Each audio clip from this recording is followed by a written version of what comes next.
Welcome to Darkwoods Paranormal, brought to you and produced by Unbox Media LLC. I am your host, Gabriel Von Graves, and alongside me, the enigmatic Raven Knight. Together, we journey beyond the veil of the ordinary into a world where reality meets the supernatural. Each week, we guide you through tales of the relentless spirits, shadowy cryptids, and conspiracy theories that challenge what we think we know.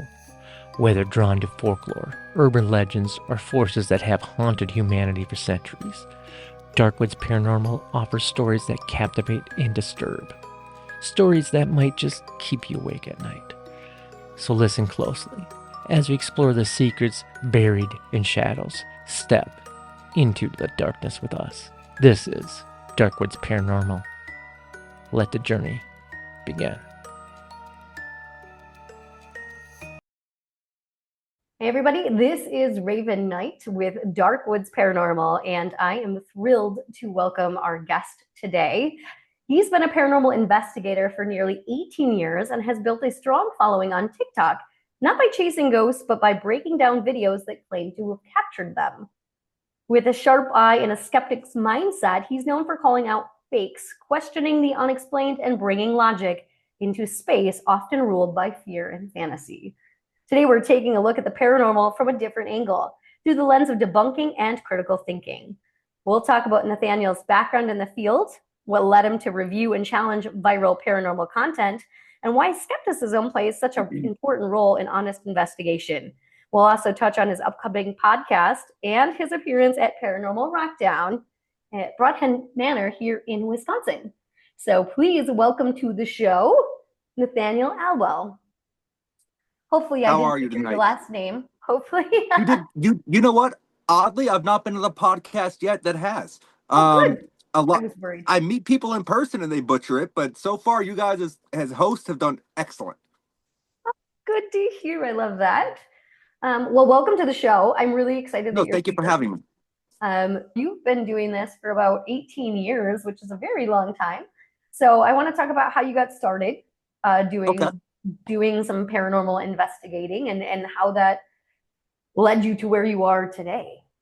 So from a young age, I've always had an interest in the paranormal. The first book I can ever remember checking out from the public library there in Delville, Alabama, very small town, was a book called The 13 Alabama Ghosts in Jeffrey, written by a lady named Catherine Tucker Wyndham.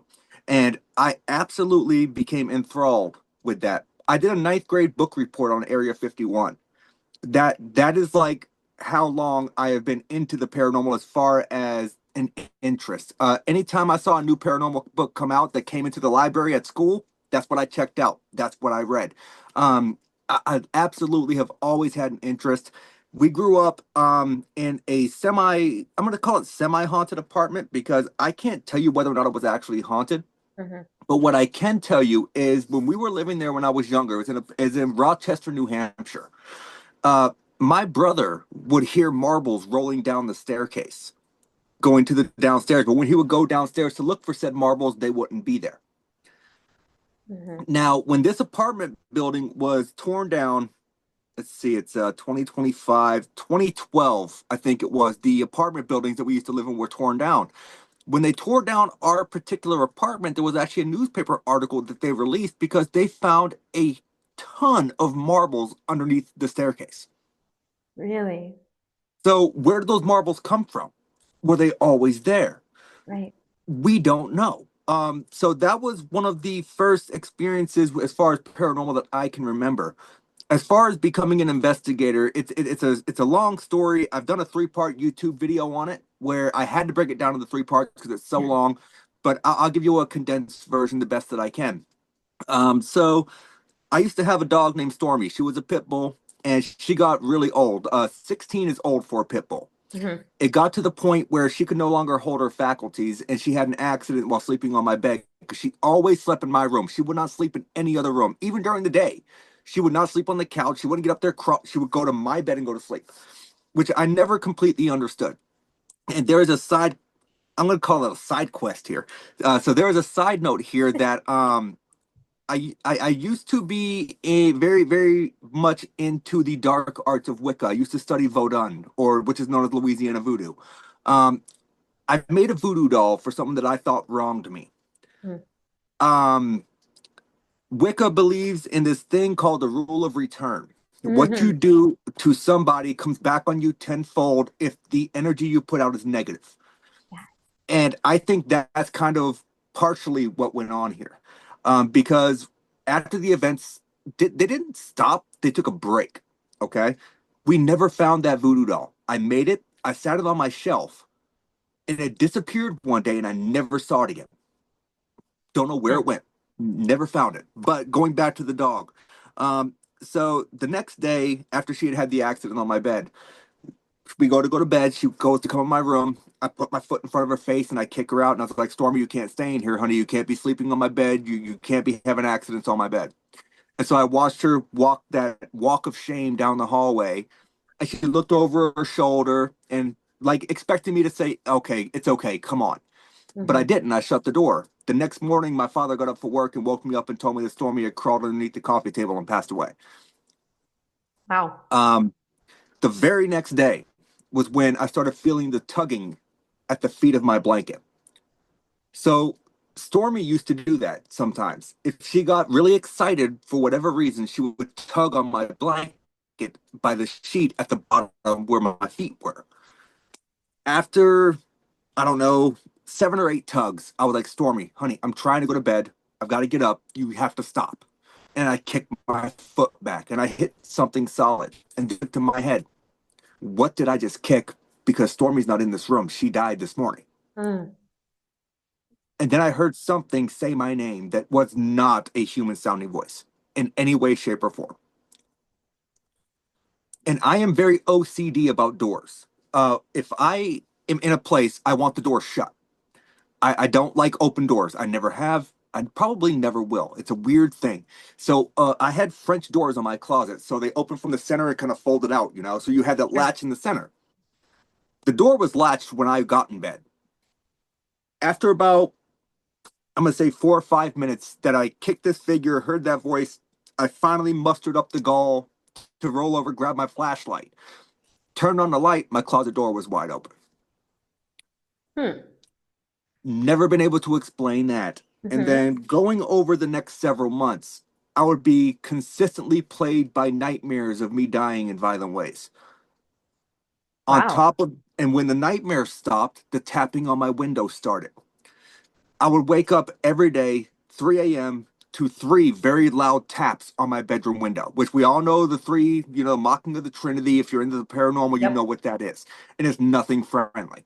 And I'm not even a firm believer in demons, to be honest. So it was definitely not something I wanted to experience. And I was telling people in my family and my friends about it, and they're like, oh, dude, you're crazy. That's not going on.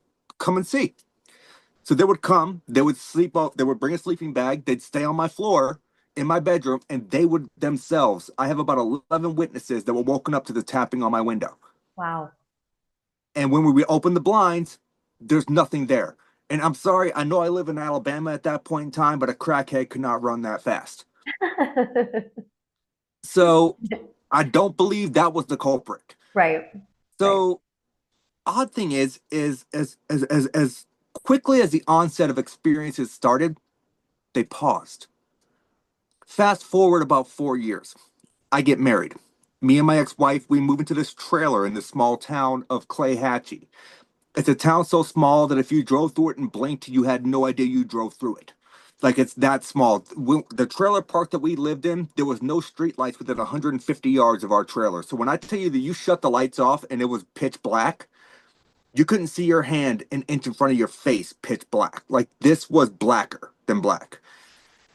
At that point in time, I used to work the closing shift at McDonald's. So I would go in at 5 p.m., get off anywhere between 2 and 3 a.m., just depending on how much stuff we had to do.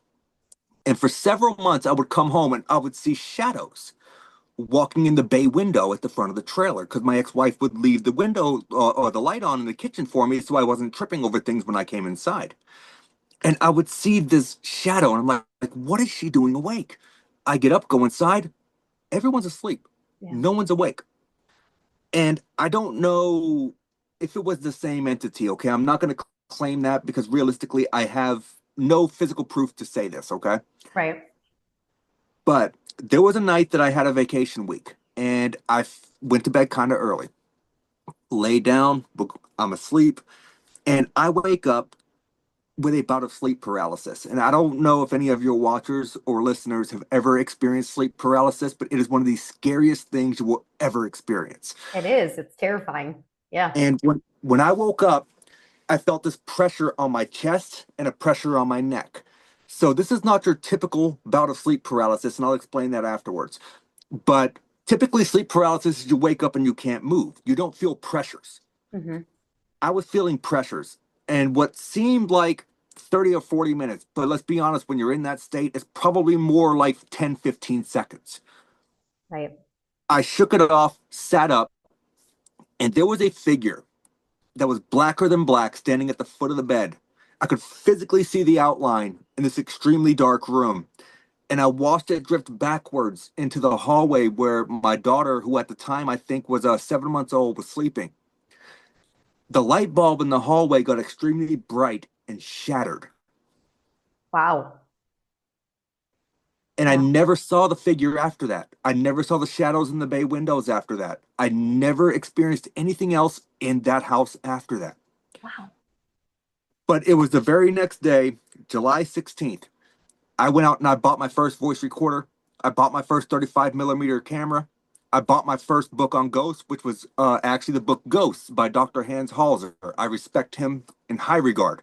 Hmm. And that's how I founded the Southeastern Ghost Research Association, which is still going on to this day. To this day, I still use that same voice recorder. I still use that same 35 millimeter camera. Wow. That is incredible. Really, So though. I mean, that is the best condensed version I can give you. There is a much more detailed version of that on my YouTube if anyone's interested to go watch, where I go into other things that I can't explain here just for time restraint. I love that. I mean, yeah, and I mean, we could probably we'll bring it back at the end of the show again. But if you want to tell people right now too where they can check you out on YouTube if they want the longer story, Yeah, definitely. if they want the longer story, my handle is the same thing as it is on TikTok. It's Static Voices. Wonderful. Okay. So that got you started. And then you started doing some of your own investigations. And Yep. can you tell us a little bit about what those were like for you and how, from when you first started investigating until maybe now, how things have changed in your perspective being a paranormal investigator, how it has changed from the beginning to now and what you've kind of learned along the way? Yeah, so absolutely. It's a great question. One I've actually never been asked before. It's a great question. So everything you do is a learning experience. Hmm. Every location is different. And from the beginning, I am a person who is kind of hyper vigilant, if you will. I go into a location because I don't typically do mainstream locations. A lot of my stuff, and the reason people don't see my evidence online or anything, is because I do residential cases. And I have the residents sign a confidentiality clause stating the fact that I will never release evidence from their investigations without their permissions. And most of them don't want their stuff known. They don't want people knowing that they're dealing with these issues. So that's why a lot of people don't see my stuff online. And residential cases are a lot harder and more difficult to work than public style, like if you're going to Waverly Hills or you're Yeah. going to Trans Allegheny, because you have to keep in mind that whatever you do while you're in that location, you leave that family with the aftermath. So it is a lot more delicate situation. Hmm. But when I go in, I do 3 interviews beforehand. First one's over the phone, second one's in person. Say we meet up for lunch or something, and I'm taking notes the whole time. We're talking. Third one is in the house. And I still wait a few weeks before I schedule the investigation because I go back through all my notes. I go back through the recordings, and I'm looking for inconsistencies in the story. Because if the story is true, the story should never vary. Right. If there's a variance, then I have a point of question that I'm going to ask about before we continue forward. And some people may not look at it like that. Some people may just be like, Nate, if the people need help, they need help. Yeah, you know what? They might, but you don't know what you're getting yourself into. You don't know if they're addicted to drugs. You don't know their mental state. There's so much you have to take into account when it comes to the style of investigations that I do. And then once I deem them, okay, they're not a danger to me. They really do need help. I go into their house and I sketch the house room for room. I'm looking for trip hazards. I'm looking for dangers. I sketch the yard. I'm looking for power lines. I'm looking for anything that could emit a high EMF field. In my sketch, I'm marking out things that I would see in the basement as far as unshielded wiring, which could cause a fear cage, which can cause electromagnetic hypersensitivity, which can cause you to hallucinate. It can cause physical rashes. It can make you physically ill. So all these things I take into account because I'm just overly hyper vigilant, to be honest. But it's all things that are necessary to do. It all makes sense. Yeah. I was going to say, I actually love the fact that you're super hyper diligent about it. I mean, that actually means that you're going in there, you have a plan, you know what you're getting yourself into, and you're able to say, is this something that can be debunked or not? You know, you're not Right. just going in there and saying, okay, let's find a ghost. Like you're saying, let's find every excuse for it to not be a ghost. Right. Which Because sometimes when you're dealing with residential cases, sometimes that's all the people want. Is Mhm. they just want that solace that, hey, this can be explained. Right. And when it can't be explained, and I feel like it could be something outside of my expertise, I am also not afraid to reach out for help. I am not afraid to reach out and say, hey, look, I've got this case I'm working on. I contact a team that I know that might deal with something a little bit different. Uh, I need your advice. Would you mind? Even at 18 years of experience, I do this because people who think they know it all are idiots. Love this. Yep. I agree with that. And I'm sorry if that offends anyone out there. If it offends you, you probably fall into that category.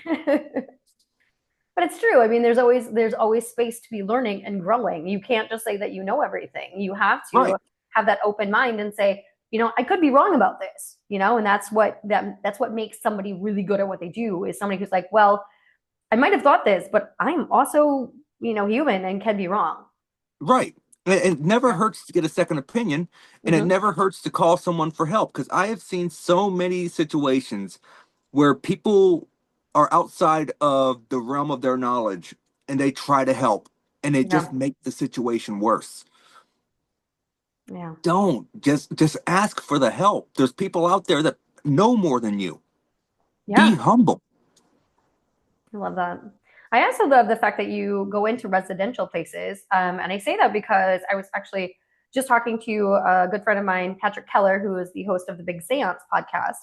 And we were just having a conversation, I want to say just a few weeks ago, about how you don't really hear that anymore. You hear these people that are like, oh, we're paranormal investigators, and all they're doing is going to these big name places. But we don't hear people that are trying to go in and doing anything for residential areas or trying to help people.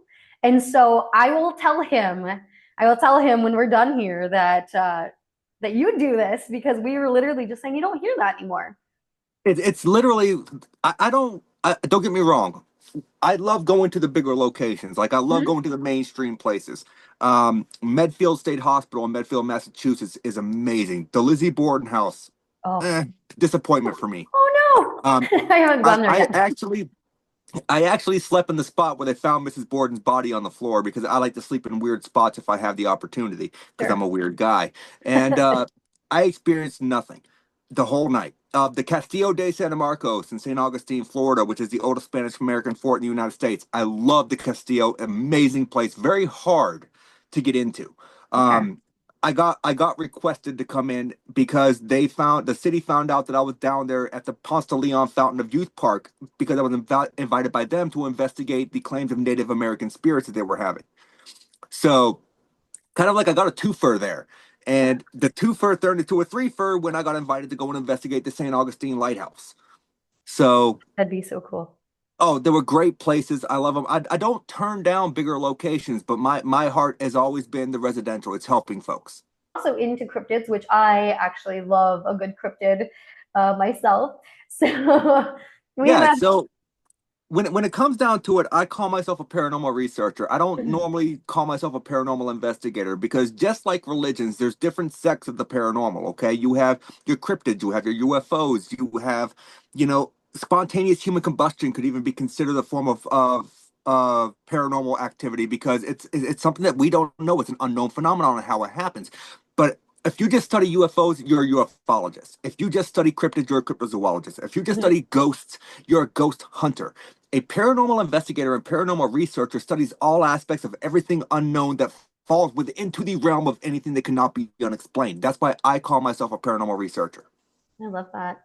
I actually, I love that you brought up spontaneous human combustion because when I was a child and there was unsolved mysteries, that was a huge, like I remember there's at least 2 or 3 cases of that on unsolved mysteries. And when I was a kid, I really thought that at one point I just might spontaneously combust, and it scared me. It was one of those things that like sat with me, kind of It like really is. quicksand.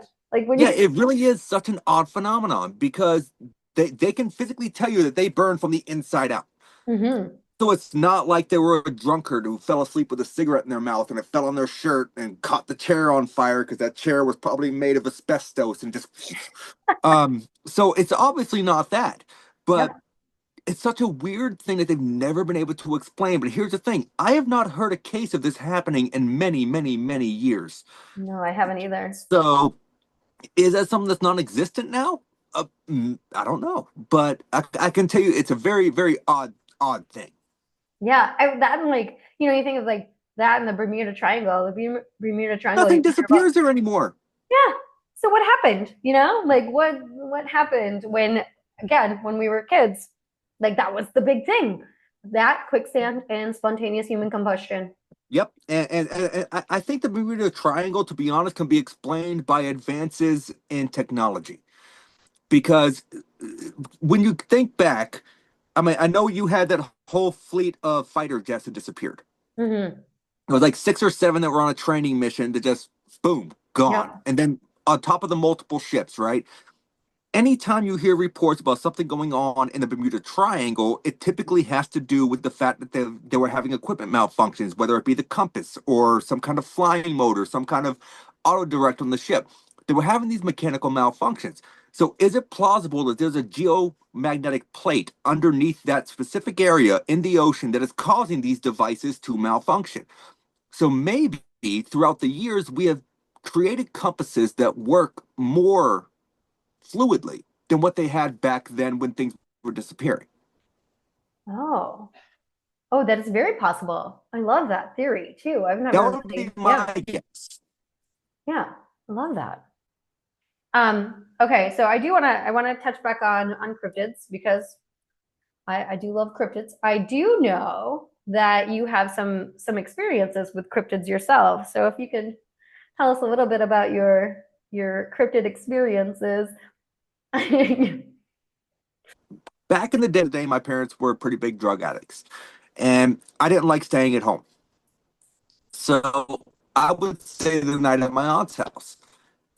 I go up there, I would sleep there, and I'd walk home only when I needed to shower or change clothes. And I'm walking home one night. It's about 11:45 p.m. because why I chose to walk home at that night to get clothes is typically the time I just chose to do it. And it just didn't feel right. I was walking by this cornfield that had just been shucked. Okay, so when the cornfield gets chopped down, they chop the stalks down to about half the size. So a corn stalk in relativity is about 8 feet tall. So if they chalk it down, it's about 4 feet tall. So here's the point of this story. That's going to give you a size reference for the creature that I'm going to discuss later. So that's a very key point. So I'm walking and I just feel like something's watching me.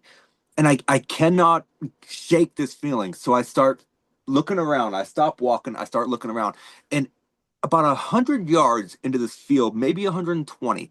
So the actual field itself, I would say, was 150 yards square in a square. So I see something.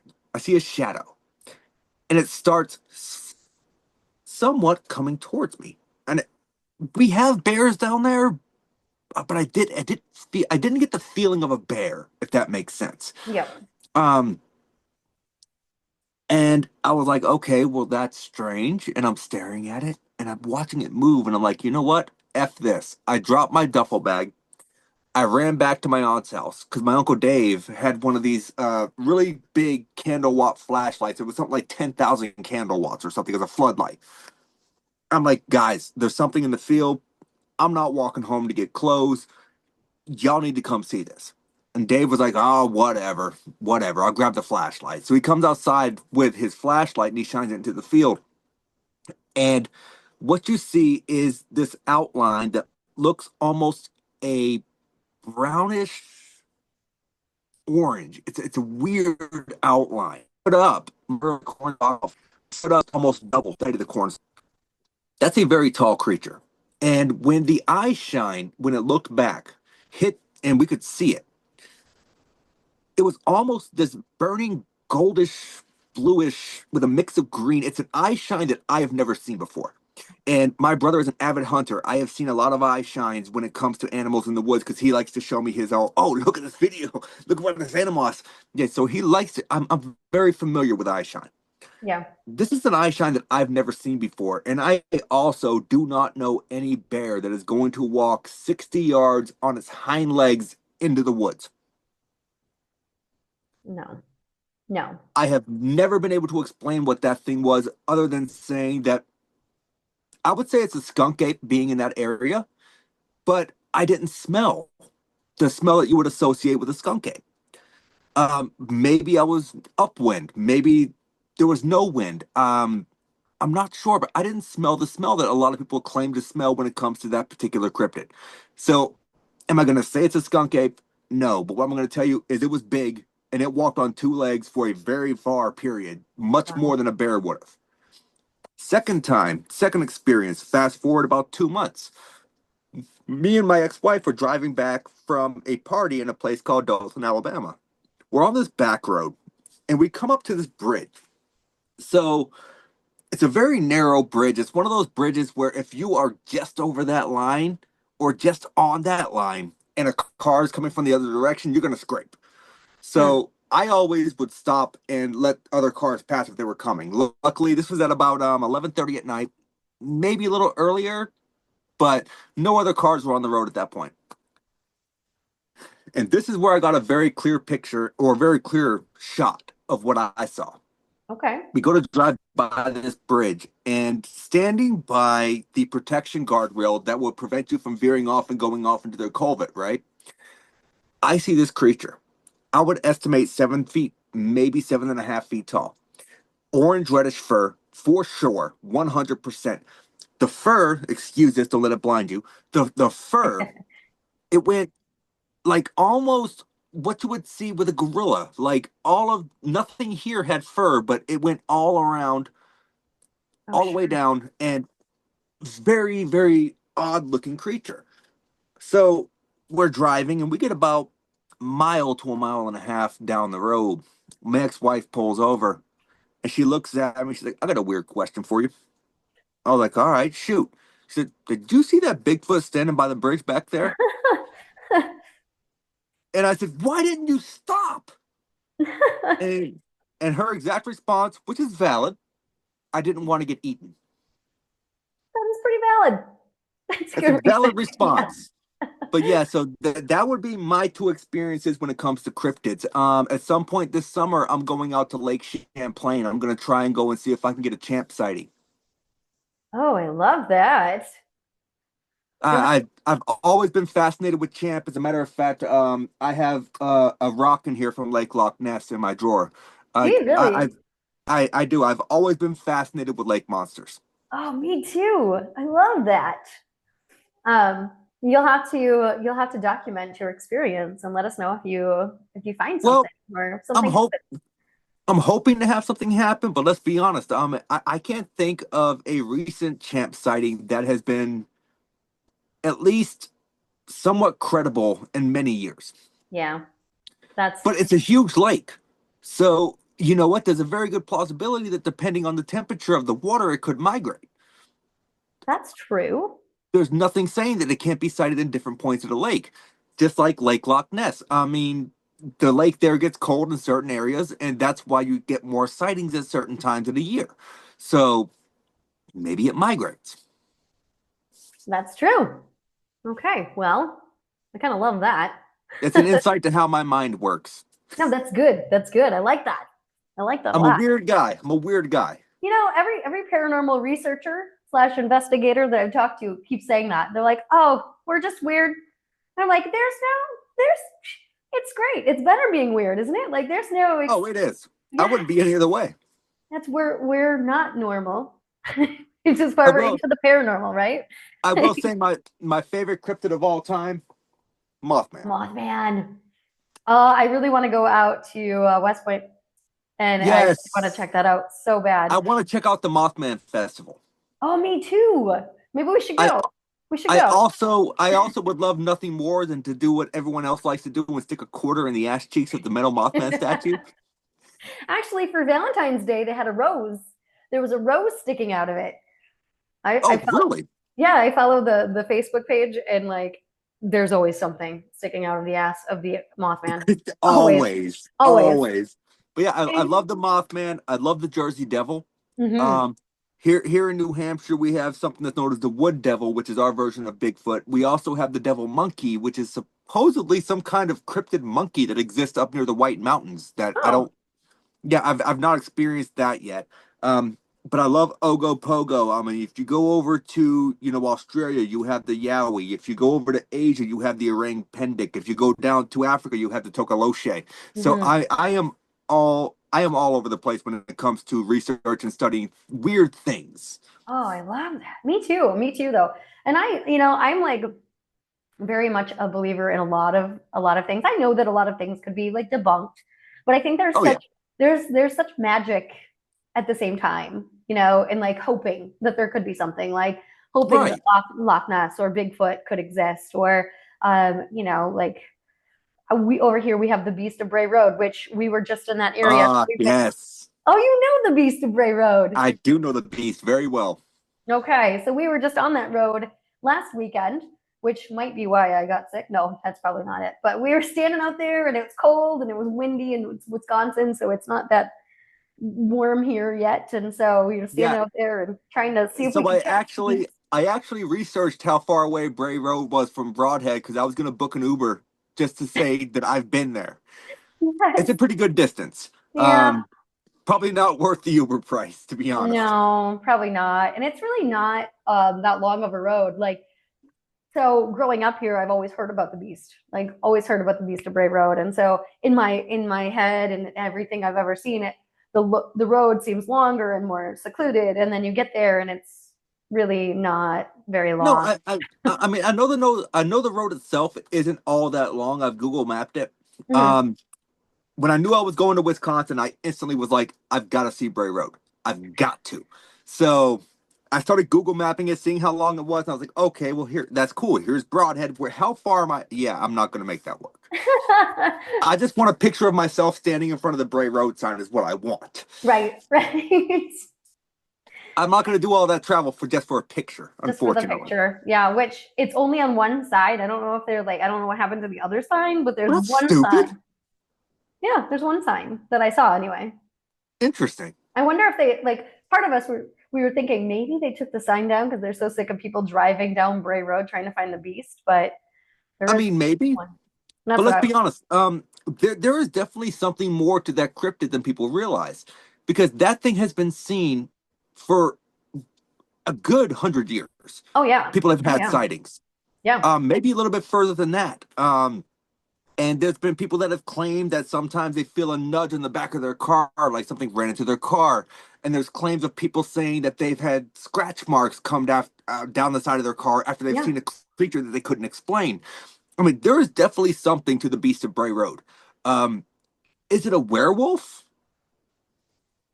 I I don't know, but I feel like it would be a perfect protection measure to bring a silver fire poker if that's the case. Yeah, I didn't bring any of those things when we went. We didn't Yeah, bring any yeah. protection So at all, I don't think.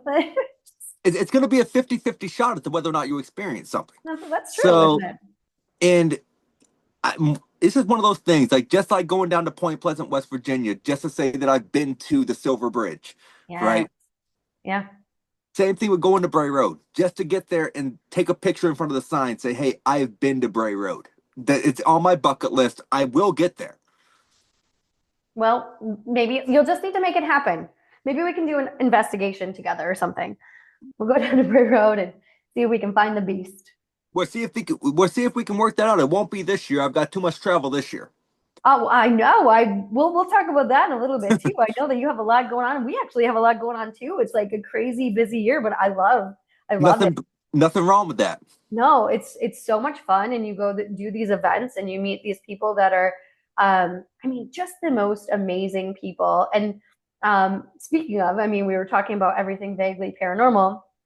Ryan at Paracon, Ryan and I kind of started talking, and we got to know each other. He was saying that at these paranormal conventions, or in the paranormal world itself, it's such an amazing group of people. Like, and they really are. They are the nicest people that you feel like you are accepted. You feel like people want to listen to you. You feel like it's like a group that you're just welcomed into. So I love and that is very true. I mean, there are exceptions to that rule, well, but they are few and far between. Sure. I will say that. Because I have encountered some very nasty folks in the paranormal, but that's just because I offered them alternative explanations to their evidence and they didn't want to hear it. Because God forbid you catch an orb and it's not a lens flare or a refraction of light or a reflection of light off of something that you're not looking at. And it's typically people that are novice to the paranormal. It's people that are just getting into it, which I get it. I get the excitement. You captured something. You want to put that out there. Don't. Seek further advice before you do so. Contact a team that has more experience. Say, hey, this is what I've captured. What do you think? And take that criticism without the animosity. Right. Because a good team, such as myself, I am willing to help any paranormal investigator out there if it makes them a better evidence reviewer. Take the criticism and don't get mad about it. Right. Because there's zero reason. Do not put your evidence online if you do not expect it to be torn apart. That has always been my saying. I actually think that it's really important as an investigator, as a researcher, actually I went to school for journalism, and one of the things that our journalism professor told us was, if your mom says she loves you, check 3 sources. Like, that's exactly. And it still sits in my head. And I think that it's really important to be skeptical and not believe everything that you see, which leads us to kind of how I found you, which was on TikTok, under your Static Voices TikTok handle, and how, like, what you do on TikTok. I want to talk about how you got started doing that, of course, but like you watch these videos and you essentially debunk them, or say what how they could be debunked, I guess. If you want to tell, yeah. For me, I try to stray away from the word debunk. Okay. I say I offer alternative explanations because I wasn't there in that moment. Now, if I was there in that moment and I was physically there when this film was shot, I would call that me debunking it. But since I'm not there, I have to take the video at face value, right? Sure. But I also, and this is where a lot of people get things confused, is if you watch my TikTok content, a lot of people think that I'm a firm skeptic. I'm not. I'm a firm believer. But I also am a firm believer that with how popular the paranormal is now, anyone will fake anything to make a buck. Yes. Yeah. So that's where we're having a lot of this discretion when it comes to these videos on TikTok, because here's the thing. When people go and they purposely make these fake videos, or they inadvertently even make fake videos because they just may be novice in the field and they don't know what they're looking for when they post this evidence, it gives other people who have done the work before you a bad name. Yeah. Because now you're trashing the paranormal without even realizing it. And that's where I step in. And it's kind of funny how I got started in that, because it was an accident. As far as doing the debunk videos, me and my daughter were at my old house, and we were watching an episode of Paranormal Caught on Camera. And there was a location that came up, and my ears perked up. I was in the kitchen cooking lunch, and they said something about this video was caught at Dead Children's Playground in Huntsville, Alabama. My ears perked up because I've personally been there. Sure. So I walk into the room like, hey, you need to pause this till I'm done with lunch. and then when I'm done cooking lunch, but I want to see this video. So she pauses it. I finish making lunch. We go out there, we watch the video, and the video is basically this swing that's moving by itself. So the local lore is there at some point in time, and I've never personally found any factual evidence to back this up. So this is just the local lore, mind you. Sure. Not that I haven't researched, because I have. There was a daycare on the location at some point, and the daycare teacher killed like 6 kids or something and buried them in the playground where the playground is now or something. There is no factual evidence to this. As far as police reports, as far as any other physical evidence, nothing. So it's a local lore. But we're watching this video, and I'm like, how in the hell did this make this show? And my daughter Danny looked at me. She's like, what do you mean? I was like, well, the producer or the voiceover guy just said there's no wind. That's a lie. There is wind. And she was like, what do you mean there's wind? I was like, well, rewind it. We had a TV that was capable of doing slow motion, which is where I got the idea of doing still framing for my TikToks. Yes. Okay. And so I told her, play it in slow motion. She started playing it in slow motion. I said, pause it right there. She paused it. I said, look at the background. You see the lake? She said, yeah. I was like, you notice that there's a lot of little white caps on the lake? She said, yeah. I said, that's because the water's choppy. The water's choppy because there's wind. The water wouldn't be choppy otherwise. I was like, now rewind it. She rewound it. I said, play it full speed. She played it full speed, and you could see the tree branch moving above the swing. I was like, did you see the tree branch up there moving? She said, yes. I was like, so tree branch moving, water choppy. Handicap swing, which has more density than a regular swing, moving on its own, because if wind gets down in there and catches that just right, it's going to move. I was like, so those factors combined, do you think this video is paranormal? And she said, no, I think it's just the wind. And she said, Dad, start a TikTok channel. You need to do that shit on TikTok. And that's literally where it came from. Literally was an accidental thing. We were watching that episode of Paranormal Caught on Camera, and if anyone's seen my platform, they know that I will always tell you this has been featured on this episode of Paranormal Caught on Camera, or this has been featured on this episode of The Truth Is Out There. I did one video that was featured on so many different platforms that I'm actually kind of shocked that no one contacted me and said anything about it, because this thing had been all over the place. It was about a baby that was standing up on a crib rail and fell backwards into the crib. And I broke that video down. And let me tell you, the feedback that I got after I broke that down, I've had people tell me that I've been wondering about this video for years, but everything you just said makes sense. It's all about taking a different look at it. Don't look at it at face value. Take your time. If you can save a video, still frame it. If you have an iPhone, you can do your edit feature and you can kind of go through and still frame. And what you're looking for is you're looking for film cuts. You're looking for juts in the film as far as camera placement, because a lot of people think, oh, I'm in the right place, I'm just going to restart the film here. But you're not.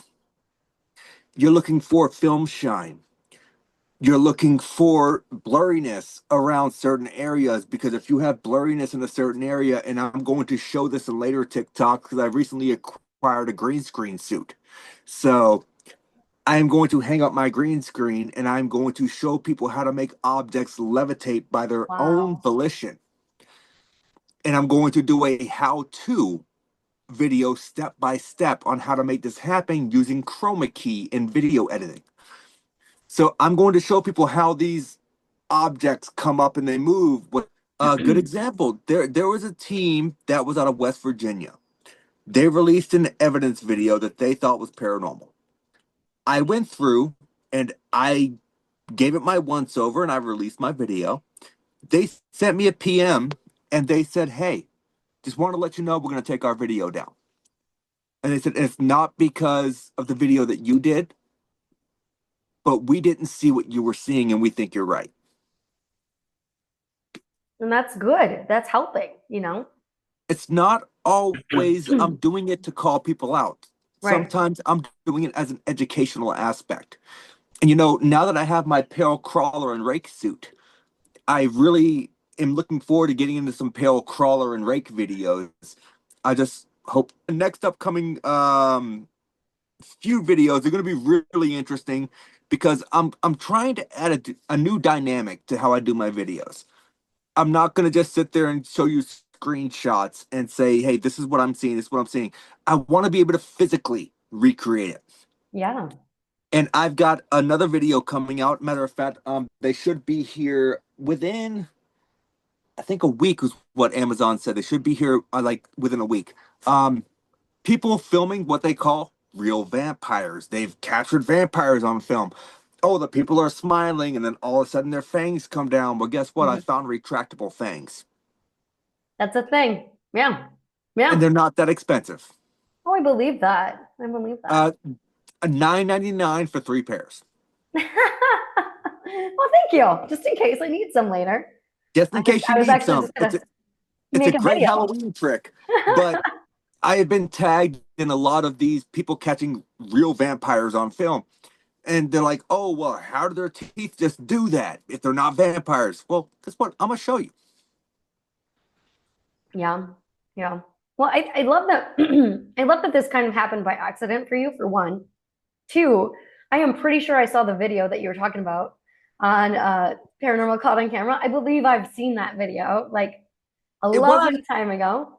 It wasn't really that impressive, to be honest.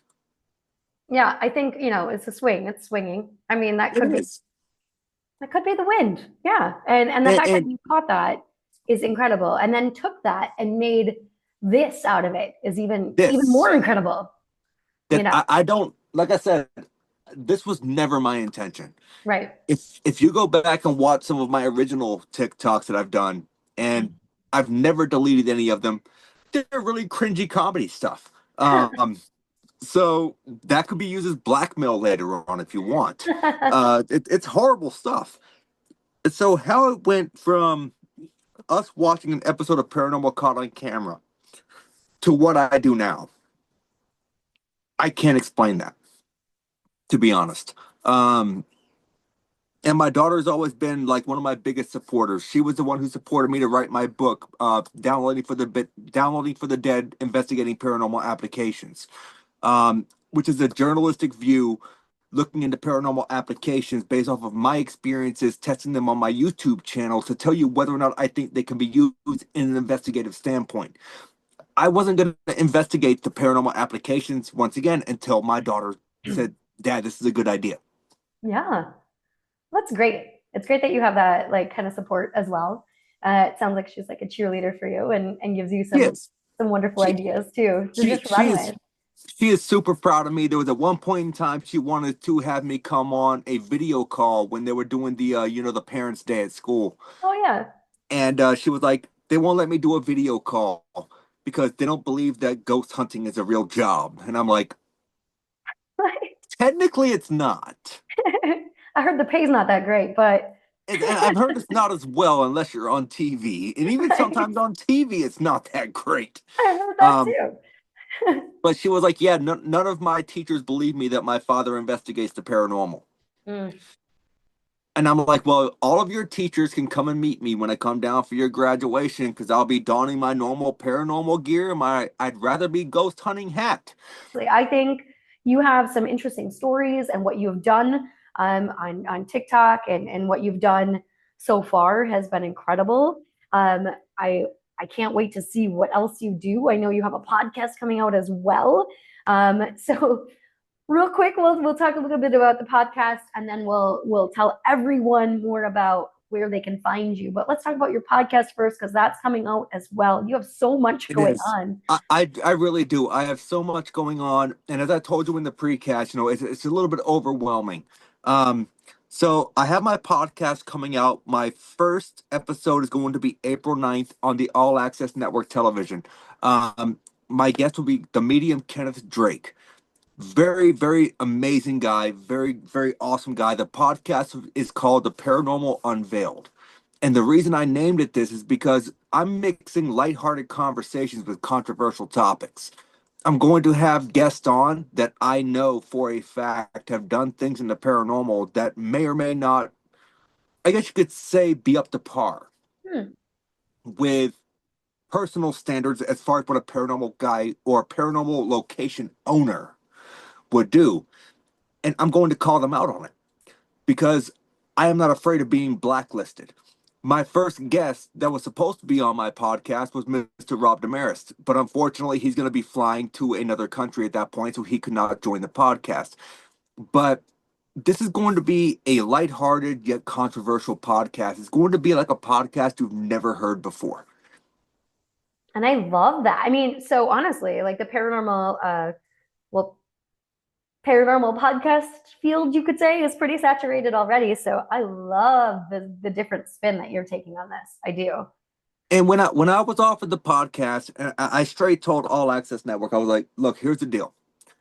If I'm going to do a podcast, you're giving me a very late time slot. 9:30 p.m. is late for me when I have to get up at 4 for work. Oof. I was like, so if we're gonna do this, I'll agree, but I'm doing it in my style. I'm doing it my way. I was like, we're gonna have people on there that are going to cause controversy. We're gonna have people on there that it's not going to be your normal show.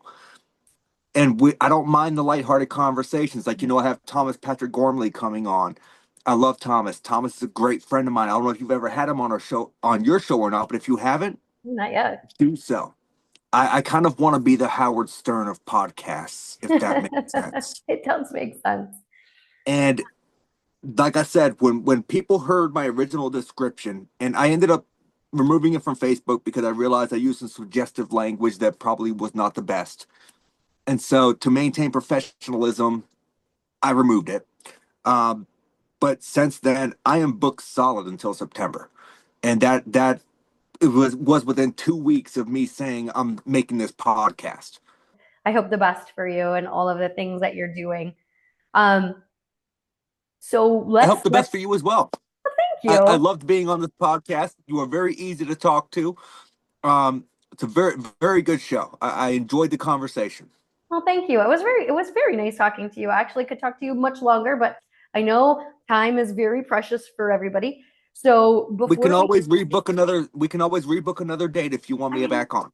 Love that. Like I've gotten that from a couple of guests so far. I'm like, this is fantastic. We can always rebook another date if you want me back on this. No big deal. Let's do it. We'll do it. I love that. I'm down for it. Especially after you start your podcast, I would love to talk to you again and just see how things are going with it and how people are taking it and what you're doing. It's going to be interesting. We're gonna have to see. Yeah, I would love to hear all about it. I might get blacklisted. I might get removed from the network. Who knows? If I get removed from the network, then you know what? I finally downloaded StreamYard to my laptop. Or just start my own podcast without the network. Doesn't matter to me. There you go. Either way, we'll adapt still be and friends. improvise. We'll still be friends. I won't blacklist you over here. Well, I appreciate that. Yeah. So why don't you just tell everyone a little bit of where they can find you? I know you obviously like YouTube, TikTok, give out all your handles, all your information. Again, maybe just tell everyone your book when that's, I know we're not quite sure when it's coming out. Tentative. But tentative. And all of the details. Where can people find you? Where can they listen to you? Where can they hopefully not blacklist you? Yeah, so if you want to see me in person, I'm going to be at multiple events this year. July 12th and 13th, I'll be at the Connecticut Paranormal and Horror Convention as well as the True Crime Conference there in Connecticut. July 18th and 19th, I will be at the Paranormal Rockdown in Broadhead, Wisconsin. You're going to make me cry. I can't be there. September 6th and 7th, I'll be at the Maine Paranormal and Horror Convention, which is going to be an astounding event. They have a lot of horror actors coming. It's an event you're not going to want to miss. November 15th and 16th, I will be at an event that is not yet announced, but I have already been asked to be a guest. So until the producer gives me okay to announce, I cannot announce that. And the last weekend of July, I may be in Nashua, New Hampshire for an event as well. So that's kind of up in the air because with having my son in custody stuff, I've got to kind of balance weekends. Yeah. but I would like to take him with me because I think he would find it interesting. But otherwise than that, you can find me on Facebook at Nathaniel Elwell. You can find me on Instagram at Nathan Elwell. You can find me on Twitter at Paranormal Nate or X, whatever you want to call it. You can find me on YouTube and TikTok at Static Voices. And yeah, I mean, I'm all over the place. And if you have any kind of paranormal questions, never hesitate to reach out, especially if you're a team that's just up and coming. I don't mind giving advice if I can give it, if it makes you better at what you do. I love that. I want to say thank you so much for being on the No, show. thank you for having me on. Of course, it's been a long time coming. Like I said, a couple months now we've been chatting about it. So now, Roughly, yep. yeah, it's been fantastic to actually see you in person and well, not quite in person, but via Zoom. We'll make that happen. I know Yeah, you we can't come to will. Broadhead, but we'll make it happen at some point because I want to see Bray Road, and I kind of want to see if I can get not only a Beast of Bray Road experience. I really want to go look for the Hodag. Oh, that would be so fun. Let's do that too. I'm all about the cryptids, so let's go. Let's go. I'm here for it. All right, so you'll catch us next year looking for the Hodag and the Beast of Bray Road. Hopefully, yes. That'll be awesome. It's I been a did. pleasure. It's been a Yes, pleasure talking to you. no, it's been my pleasure. Thank you very much for having me on the Of show. course, I look forward to seeing everything that you do. So